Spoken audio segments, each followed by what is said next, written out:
Welcome students to my channel. In today's video we will discuss about matrix. First we need to know that what is a matrix. A matrix is a rectangular array of numbers.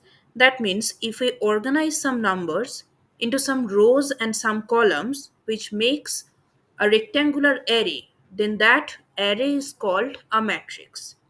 How do we represent a matrix? We can use either of these two brackets to represent a matrix, and within that braces, we have to write the numbers into some rows and some columns.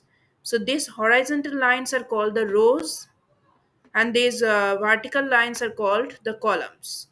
So we have to write some numbers within some rows and some columns, which makes a rectangular array, and that is called a matrix. So here we have given only two matrices, given example of two matrices.